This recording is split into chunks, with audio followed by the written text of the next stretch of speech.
valley experiences sometimes breaks relationships, not with others, but between us and God. Sometimes it gets so tough that we lose hope that he can really do what he promised. All right.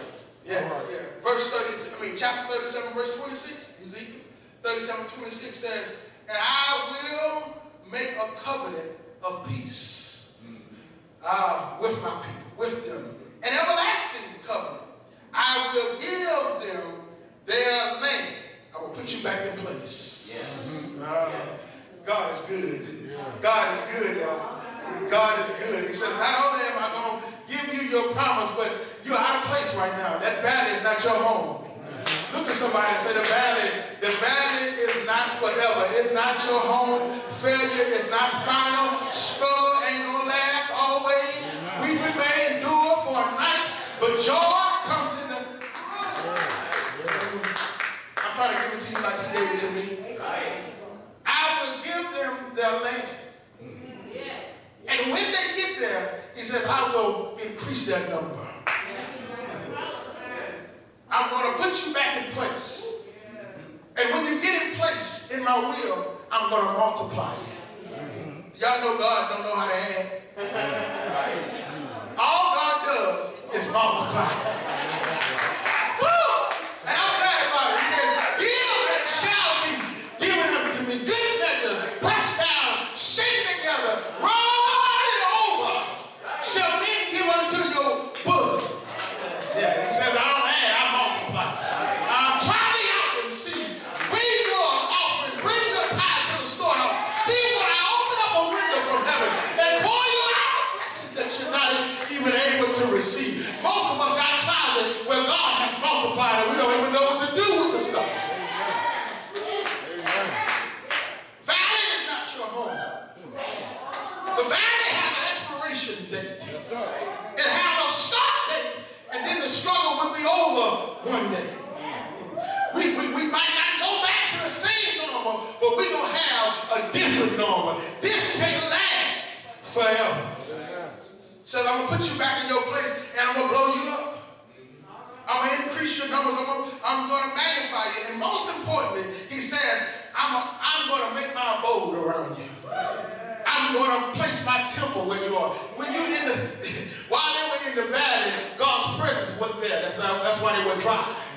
But he says, when I bring you up out of the valley, and when I put my word in the valley to pull you together, and when I send my spirit to put living to make you live, he says, I'm going to launch you out of the valley, and I'm going to put you into your home, and I'm going to make me a home in the temple right there. Watch this. You got to see it. In the Old Testament, God's spirit was not indwelling. That's right. That's right. Like you walking around, you accepted Jesus Christ by faith, sold your faith in him, his spirit lives in our heart. That phenomenon, that process, the indwelling didn't happen in the Old Testament. In the Old Testament, you had to go to the temple and march your way through all the way to the Holy of Holies in order to get to the Shekinah glory, the presence of God. And so it was an upgrade from the valley where there was no temple to be in your land where God places his temple. And in that time, the only way you get to God is that you had to go to the temple. So God says, in the valley, possibly through disobedience, possibly through hopelessness, you feel like you and God has been separated. God says, when the expiration date comes, I'm bringing it all back together again. You and me shall be one. We shall be in covenant. We shall be in covenant. He says, God says, I'm coming.